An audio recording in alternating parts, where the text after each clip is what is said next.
Welcome to Healing the Spirit, a space where we awaken our creativity, deepen our connections, and remember who we are through the lens of astrology, archetypes, and art making.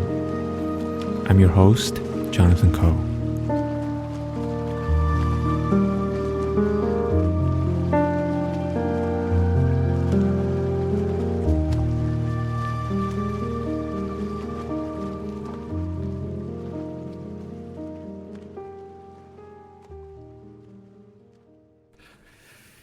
Hello, everyone. Welcome to this podcast. Thank you so much for being here. And I don't just say that to open us up and to warm us up. I really mean it because this episode, this podcast, is a collaboration. It's a co-creation. Yes, I use my voice to create this episode. I use my presence, but you're also here. You're here. You're willing to be here. You're using your power of choice to click play on this episode. And if you're listening to this, I know that you're someone who is willing to evolve, willing to grow, willing to expand on your path. And that's really special. We need you. And I thank you for being you. I thank you for who you are and all that you do in all the unique ways that I know people listening to this podcast are contributing to their own life and their own community and their people. So in this episode, I'll be sharing some contemplations for the week based on the astrology and the energy. And if you would like a more zoomed out perspective, I shared an episode that's a little bit shorter that outlined 3 main themes of the month at the start of August. And I invite you to listen to that as well. Maybe after you're done with this episode, because astrology and time in general moves in spirals. So it's likely that your personal experience will also reflect other themes that I mentioned. And that might also bring in new realizations and a kind of light bulb moment for you. So if you benefit from this work and you feel excited about supporting the work, about supporting more people to benefit and really get something out of this work, you can head over to our Substack. You can support us financially for as little as $5 a month. You'll receive bonus episodes, a chance to ask questions for the quarterly Q&A, and so much more. Okay, so let's get to the week. This week feels different than the rest of the month. We know that we're already in Virgo season at this point, so already that is a shift in energy. But what we've had so far feels to me like a very much like upward trending month energetically.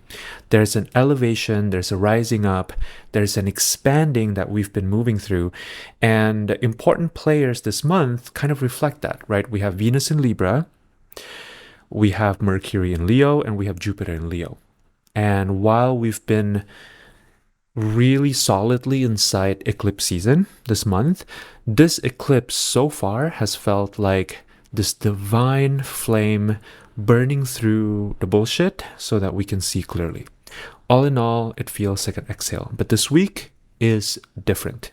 As we're closing the month, things are taking a turn somewhat. We're moving towards this partial lunar eclipse in Pisces at August 28th, 2026, and it will effectively end the eclipse season. But this eclipse, this lunation feels very tricky to me. So we're going to talk a little bit more about that. This is an eclipse where it would make a lot of sense to react in freak out. This is one of those eclipses where it would make sense to feel like things are not happening as you expected them to be and to be upset about it. My sense is that whatever is disrupted, whatever is coming to a halt, whatever is being flushed down the toilet has been dying for some time. But we are humans with egos, and that's not going to go down easy. This is one of those eclipses where some of us will find ourselves stomping our feet. This eclipse brings surprises, it throws you in for a loop. You may find a new piece of information that are now introduced to a situation that's already quite precarious, which then would just result in more instability, more uncertainty. And if you hear that, if that scares you, don't worry, because I got you here, right? This is one of the things I love about looking at astrology, because, regardless of really whether astrology shows up in our lives in a really literal way or not, is kind of beside the point, right? We know that astrology happens first and foremost on a cosmic level, which means it impacts us energetically. And then for some of us, that's also really going to translate into showing up in our field of 3D reality, right? But whether the, let's just say, cosmic debris falls on us or not, right? That's not really the point. The point is that we get our energy behind really being with whatever life is throwing at us, because astrology is one of these, what I call anti-spiritual bypassing modalities, right? Because astrology is inherently about how the cosmic movements are impacting us on a form level, right? Astrology does not sugarcoat. Astrology tells you when things could be really challenging. So in a way, I've heard other astrologers talking about this. Being with astrology is about, it's a practice of non-avoidance. It's a practice of squarely looking at what might be coming and to become empowered in the face of that which might come your way. Not to be hyper vigilant, not to overplan, but really to prepare, because stormy weathers are true realities. It's a thing that happens in our everyday reality. So to either stay in, to bring an umbrella, how you want to deal with this, right? So if this shows up in your reality, what do you do? There are a couple things that I would recommend here. One is to use the question, what am I asked to let go of in your practice? Ask your spirit to show you what's expiring so you can bring in the new. Specifically because this partial lunar eclipse happens in Pisces, if something unexpected lands on your door, allow it to work you. Pisces is a sign that knows how to embrace. It's ruled by Jupiter, and so it recognizes that everything is part of everything, right? That there is actually no separation between what's coming our way and what we're ready to meet on the inside. As above, so below, as below, so above. So allow whatever comes your way to usher you into a deeper relationship with the mystery. There's this scene in the new Christopher Nolan version of the Odyssey where Odysseus, after years and years of having been stranded, trying to get home, fighting the Cyclops, right, on all the stuff that he went through, he finally allowed himself to be carried home by the ocean through total surrender after years of failed attempts at manipulating, at fighting, and kind of maneuvering his way home. And he, in this movie, it was such a dramatic depiction. He literally tied himself to a raft and he let himself just be guided by the intelligence of the ocean, right? This lunation has a similar vibe to that. And I brought that in because I just love that imagery so much for what we're being asked to do. This lunation really gives you the option of, you can either let go of ways to defend, to hold on to past versions of yourself. You can make space for the new, or you can double down, you can grit your teeth, you can go even harder on what you already know just to maintain the status quo. And the invite here really is to fully let go. Even if it hurts in the moment, it will teach you something very profound. So you can do If you are familiar with your chart, you can check out the areas in your chart, the houses in your chart that are impacted by this eclipse, specifically houses where you have Pisces, Virgo, and Gemini. And if you're like me, it could be part of your spiritual practice to be like, all right, spirit, take the wheel. I'm ready. I'm allowing it in. Bring it on, right? I kind of love being, balls to the wall like that because because I found that it's all part of me allowing it in. It's part of me really participating, really dancing with life. Even if it caught me off guard, even if I don't like what it's bringing to my door, there's something so profound about being like, okay, I'm ready. Bring it on.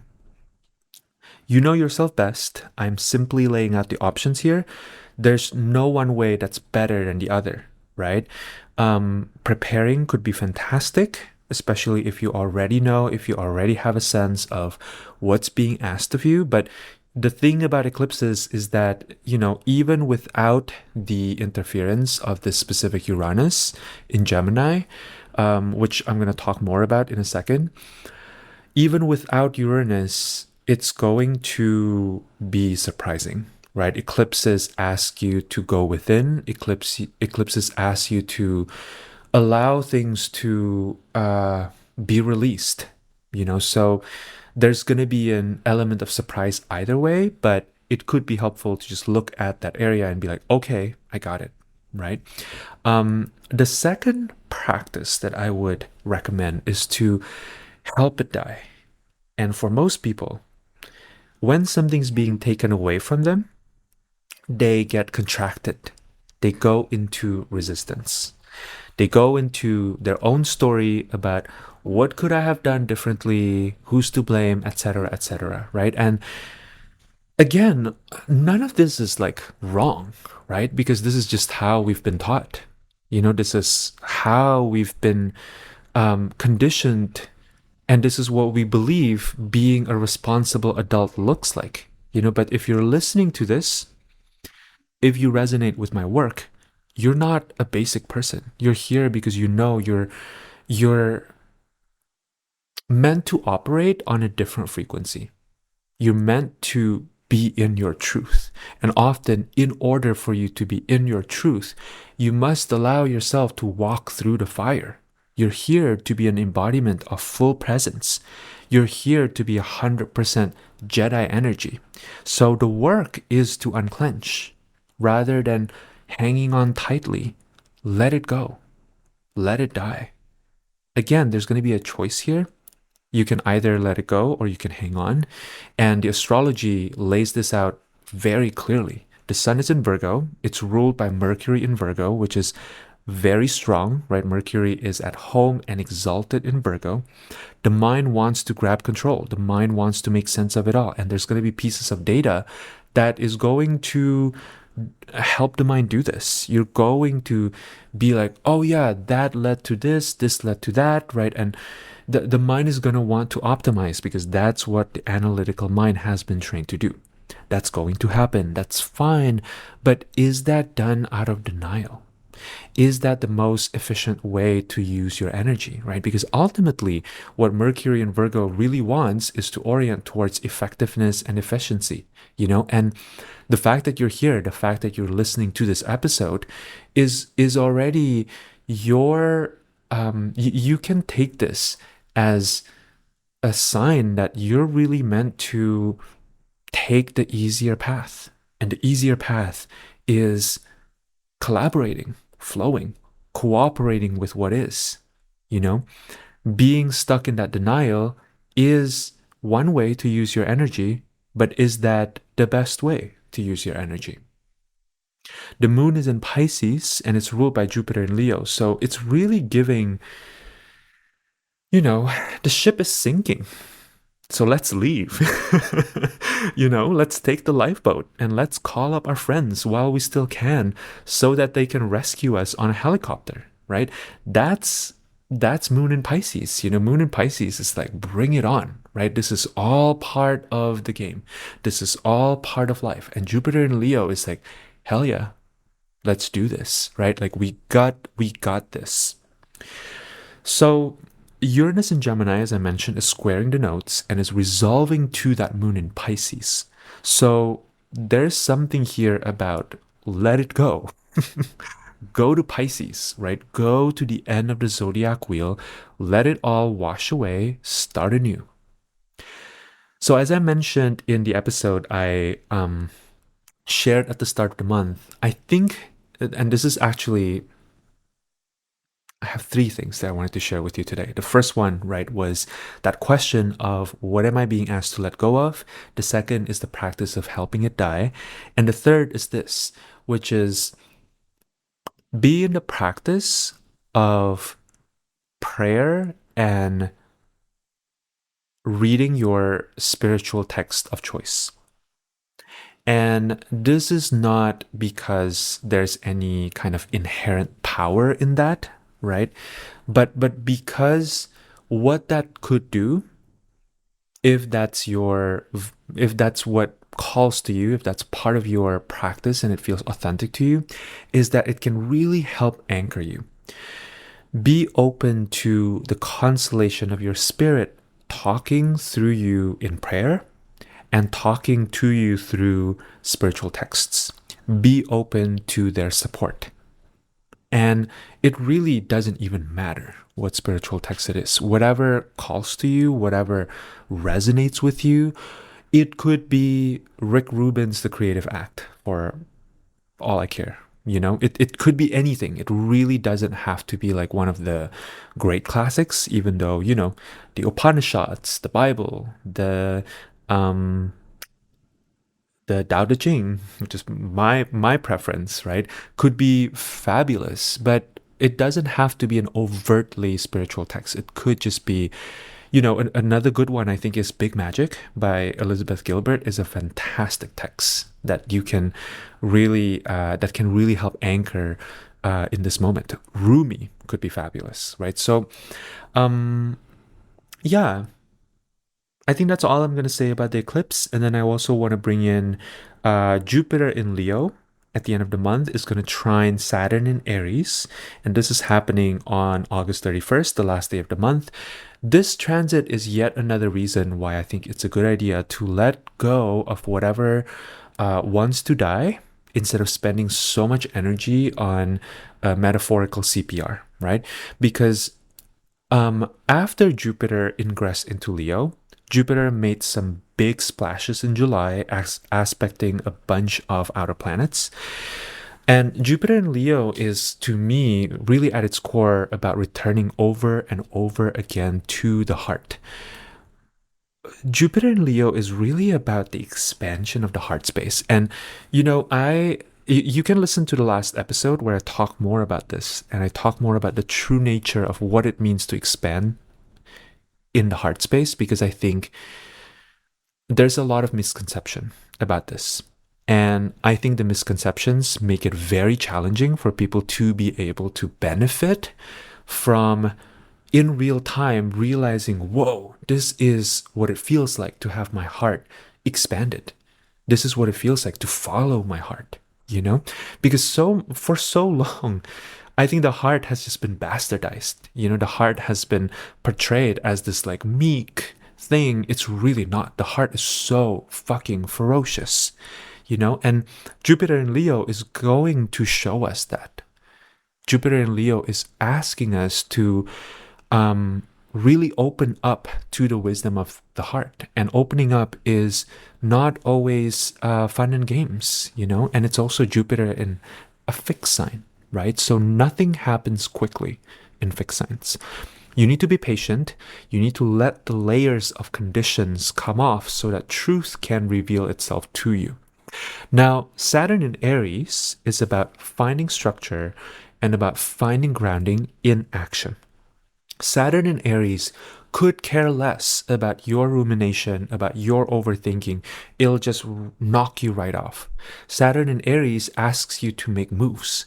It asks you to try things out. It asks you to follow your instincts, even if it feels scary or annoying in the moment. Saturn in Aries is about no template whatsoever. You're being led to explore terrains in your inner and outer reality where there's no map. The map is your gut instinct. The map is your impulses. So bringing the two together, bringing Jupiter in Leo and Saturn in Aries together, these are both planets in fire signs, right?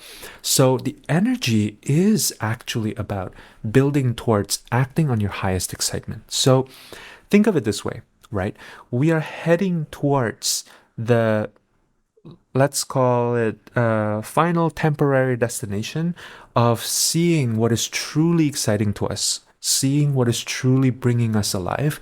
But in the process, we gotta stop for a little bit in a place where like things are being stripped away.